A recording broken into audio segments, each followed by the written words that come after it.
अपने channel study with freedom में आपका स्वागत है। और आज हम भारतीय मध्यकालीन इतिहास की श्रृंखला में तुगलक वंश के फिरोज शाह तुगलक के बारे में पढ़ाने जा रहा हूं। इससे पहले मैंने तुगलक वंश के मोहम्मद बिन तुगलक और गयासुद्दीन तुगलक के बारे में पढ़ा दिया। अगर आपने वो वीडियो नहीं देखे तो वीडियो की प्लेलिस्ट में जाकर के वो वीडियो देख सकते हैं। आप अगर हमारे चैनल पर नए हैं तो हमारे चैनल स्टडी विद फ्रीडम को सब्सक्राइब कीजिएगा। अगर आप ये वीडियो देख रहे हैं तो प्लीज़ इस वीडियो को लाइक ज़रूर कर दीजिएगा। आज हम फिरोज शाह तुगलक के बारे में पढ़ने जा रहे हैं, ठीक है। तो फिरोज शाह तुगलक के बारे में पढ़ते हैं। चलिए शुरू करते हैं। फिरोज शाह तुगलक 1351 में शासक बना था। तो 1351 में शासक बना था। इससे पहले कि हम कुछ बात जान लेते हैं, फिरोज शाह तुगलक जो था, इसके बचपन का नाम, मूल नाम कमालुद्दीन फिरोज था। इसके पिता का नाम मलिक रज्जब था।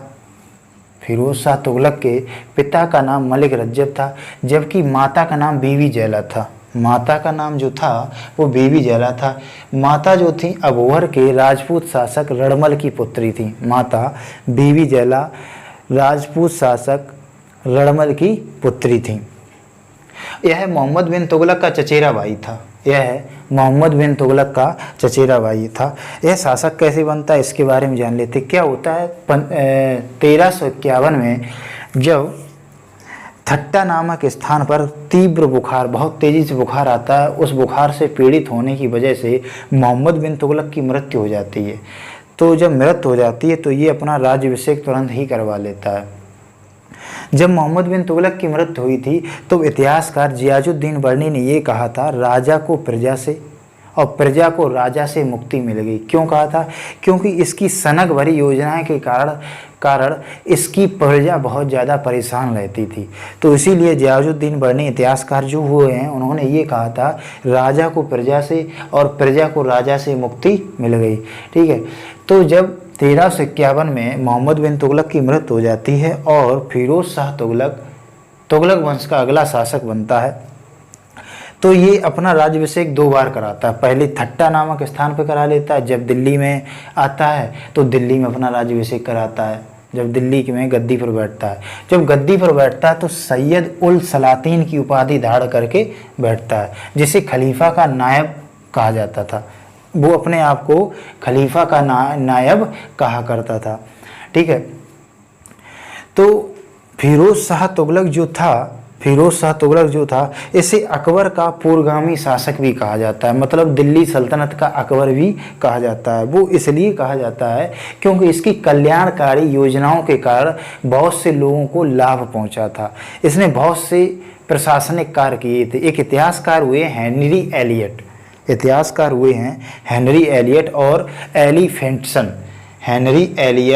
और एली फेस्टन ने इसे प्रशासनिक कार्यों के लिए इसे दिल्ली सल्तनत का अकबर कहा है। इसकी प्रशासनिक कार्यों के लिए इसकी जो योजनाएं थी बहुत सी ज़्यादा कल्याणकारी थी। यह बहुत ही ज़्यादा कट्टर और ईमानदार शासक था। इतिहासकार जियाजुद्दीन बर्नी ने इसे एक आदर्श सुल्तान की संज्ञा दी है। इसकी कल्याणकारी योजनाओं के कारण आदर्श सुल्तान की संज्ञा दी है। जो इतिहासकार जियाजुद्दीन बर्नी जो थे, उन्होंने बहुत सी पुस्तकें लिखी थी, जिसमें एक पुस्तक थी तारीख ए फिरोज शाही। इनकी एक पुस्तक थी तारीख ए फिरोज शाही, जिसमें फिरोज शाह तुगलक के बारे में पूरा वर्णन दिया गया। दूसरी पुस्तक लिखी तारीख ए जहांदारी। इनकी 2 पुस्तकें थीं जियाजुद्दीन बर्नी की। पहली पुस्तक थी तारीख ए फिरोज शाही और दूसरी थी तारीख ए जहांदारी। तारीख ए फिरोज शाही में इन्होंने फिरोज शाह तुगलक के बारे में वर्णन किया है। फिरोज शाह तुगलक ने अपनी आत्मकथा तुर्की भाषा में लिखी थी, जिसका नाम था फतूहाते ए फिरोज शाही है, जिसे इसने तुर्की भाषा में लिखा है। फिरोज शाह तुगलक को प्रशासनिक कार्यों की वजह से दिल्ली सल्तनत का अकबर कहा जाता है। तो इसने प्रशासनिक कार्यों में बहुत से नए कार्य किए। जब इसके सबसे मुख्य कार्यों में ये था, इसने जो उस समय जो कर लिए जाते थे, जिनमें 24 कर थे, जो बहुत ही ज़्यादा परेशान करने वाले थे, कष्टदायी कर थे, उन सभी करों को इसने क्या किया? समाप्त कर दिया।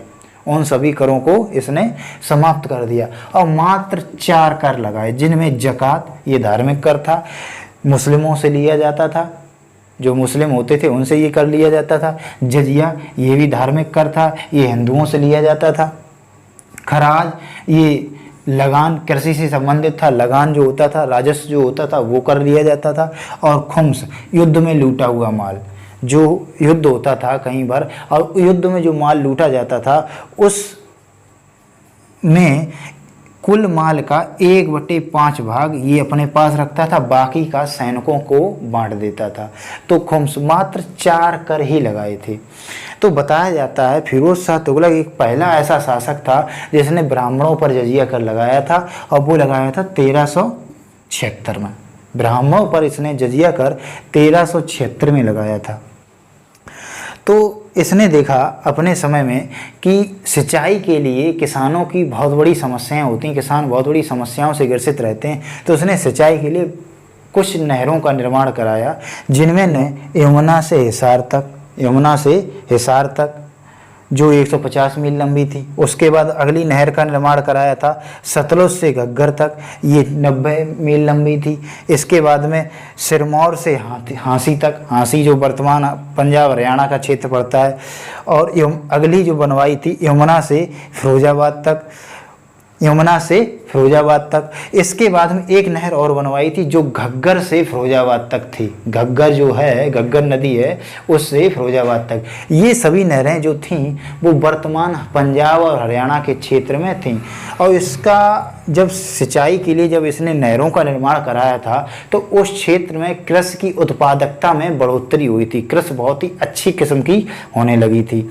तो ठीक है, इसने सिंचाई के लिए कर भी लगाए थे। जब इसने नहरों का निर्माण कराया तो बाद में इसने सिंचाई का कर भी लगाया। इसने सिंचाई कर हर्क-ए-सर्व नाम का लगाया। सिंचाई कर जो था जिसका नाम हर्क-ए-सर्व था, तो सिंचाई कर इसने हर्क-ए-सर्व नाम का सिंचाई कर लगाया। इसके समय में दासों की संख्या बहुत ज़्यादा हो गई थी। मतलब बताया जाता है कि फिरोज शाह तुगलक के समय में दास लगभग 4 लाख थे, तो दासों की संख्या सबसे अधिक हो गई थी। इसलिए दास विभाग की स्थापना की, जिसे दीवान-ए-बंदगान के नाम से जाना गया। दास विभाग की स्थापना की जिसे दीवान-ए-बंदगान के नाम से जाना गया, दास विभाग की। इसने पेंशन विभाग की स्थापना की। जो क्या होता था, अकुशल कर्मचारी होते थे, अकुशल सैनिक होते थे, उन्हें ये सेवानिवृत्त कर देता था। तो उनके जीवन यापन करने के लिए तो क्या किया, उनके जीवन यापन करने के लिए इसने दीवान-ए-इस्तिहाक, जिसे पेंशन विभाग कहा गया, पेंशन विभाग की स्थापना की।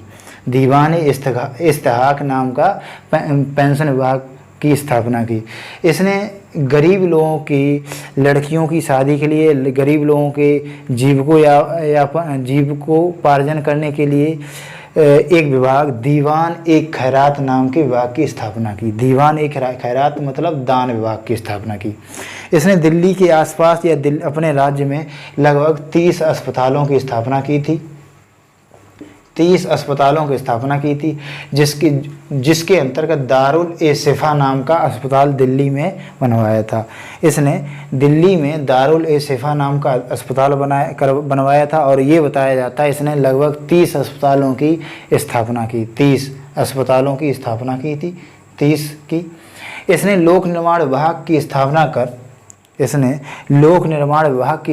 कर 150 पुल बनवाए थे और 100 सराहों का निर्माण कराया था। सड़क के किनारे 150 पुल सड़क पर बनवाए थे और 100 सराहें का निर्माण, जिसमें यात्री जब राहगीर यात्री जो होता है वो उन सराहों में रुक सके, तो उन 100 सराहों का निर्माण कराया था और बहुत सी सड़कें बनवाई थी।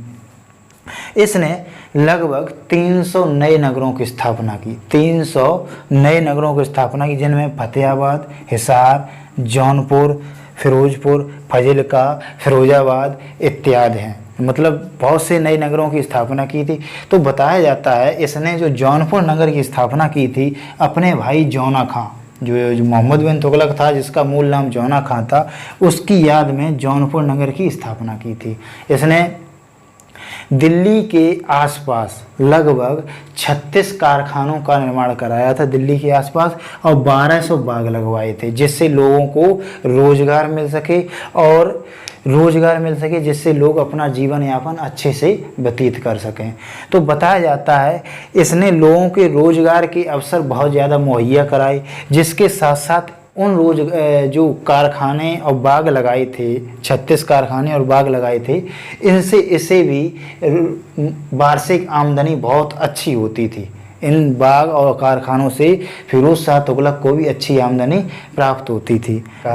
इसने सैनिक पद को वंशानुगत कर दिया, मतलब ये कहा अगर कोई सैनिक है तो उसकी आने वाली संतान भी क्या होगी, सैनिक होगी। तो सैनिक पद को इसने क्या किया, वंशानुगत कर दिया। अब इसके जो सैन्य कार्य थे, मतलब इसने क्या, मतलब जहाँ पर इसने अभियान चलाए थे, जिसमें नगरकोट नगर प्रमुख था। नगरकोट में ज्वालामुखी मंदिर था, उसने नगरकोट पर इसने आक्रमण किया और नगरकोट के ज्वालामुखी मंदिर को पूर्ण रूप से ध्वस्त कर दिया। वहाँ पर लगभग 300 ग्रंथ रखे थे, प्राचीन ग्रंथ रखे थे। उन कुछ ग्रंथों को इसने क्या किया, जला दिया, और कुछ ग्रंथों को क्या किया, इसने फारसी में अनुवाद कराया। कुछ ग्रंथों को फारसी में अनुवाद कराया। बताया जाता है जब नगरकोट पर जब इसने आक्रमण किया था तो वहाँ पर किसी को नहीं बख्शा था, बहुत ही ज़्यादा कत्लेआम मचाया था। तो नगरकोट पर इसने आक्रमण किया, ज्वालामुखी मंदिर पर उसे ध्वस्त कर दिया, और वहाँ पर रखे जो ग्रंथ थे उन्हें फारसी में अनुवाद कराया था। इसके बाद इसने जाजनगर, जिसे वर्तमान उड़ीसा के नाम से जानते हैं, वहाँ पर अभियान चलाया था। वहाँ पर इसने जगन्नाथ मंदिर पर आक्रमण किया। तो जगन्नाथ मंदिर पर जब इसने आक्रमण किया तो जगन्नाथ मंदिर को भी इसने ध्वस्त कर दिया था। उस मंदिर में जो मूर्तियां रखी थीं उन मूर्तियों को इसने तोड़कर समुद्र में फेंक दिया था। जगन्नाथ मंदिर के अंतर्गत में जो मूर्तियां रखी थीं तो उन्हें तोड़कर क्या किया, इसने समुद्र में फेंक दिया। समुद्र में फेंक दिया था इसने मूर्तियों को इसने समुद्र में फेंक दिया। तो इस वजह से इसे बुत सिकन की संज्ञा दी गई है। बुत सिकन मतलब इतिहासकारों ने इसे बुत सिकन, बुत माने होता है मूर्ति और सिकन मतलब तोड़ने वाला, मूर्ति भंजक यानी मूर्तियों को तोड़ने वाला, इसे बुत सिकन की इतिहासकारों ने संज्ञा दी है। ठीक है। जो अगला काम था जिसमें इसने कुतुब मीनार की 5वीं मंजिल का निर्माण कराया। इसने कुतुब मीनार की 5वीं मंजिल का निर्माण कराया था। इसकी मृत्यु सन 1388 में हो जाती है। इसकी मृत्यु सन 1388 में हो जाती है। जब इसकी मृत्यु हो जाती है तो मृत्यु से पहले ही ये अपना उत्तराधिकारी फतहत खां को घोषित करता है। फतहत जो इसका बड़ा पुत्र होता है फतहत खां को घोषित करता है। तो उसकी मृत्यु पहले ही हो जाती है। जब उसकी मृत्यु हो जाती तो फतहत खां के पुत्र गयासुद्दीन तुगलक को उत्तराधिकारी घोषित करता है। तो इसकी मृत्यु के बाद में गयासुद्दीन तुगलक जो होता है, गयासुद्दीन तुगलक द्वितीय के नाम से शासक बनता है, जो बहुत ही ज़्यादा अयोग्य होता है। फिरोज शाह तुगलक की मृत्यु के बाद 1388 में इसके बड़े पुत्र, फिरोज शाह के बड़े पुत्र फतहत खां का पुत्र गयासुद्दीन तुगलक जो अगला शासक बनता है, गयासुद्दीन तुगलक द्वितीय के नाम से। गयासुद्दीन तुगलक द्वितीय के नाम शासक बनता है, जो 1388 से 89 तक रहता है, मात्र 1 वर्ष तक। उसके बाद अबू बकर बनता है, जो 1389 से 90 मात्र 1 वर्ष तक रहता है। इसके बाद नसरुद्दीन मोहम्मद शाह, ये 1390 से 94 तक रहता है। इसके बाद अलाउद्दीन सिकंदर शाह, ये कुछ महीने तक शासक रहता है, कुछ महीने 1394 में ही रहता है। इसके बाद तुगलक वंश का अंतिम शासक जो हुआ है, जिसका नाम नसरुद्दीन महमूद था, यह 1394 से 1414 तक शासक पद पर रहा है।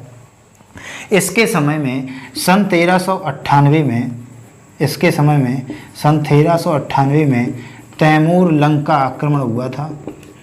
जब तैमूर लंग ने भारत पर आक्रमण किया था तो दिल्ली में भारी लूटपाट मचाई थी। इसने लगभग 15 दिन तक तैमूर लंग भारत में रहा था।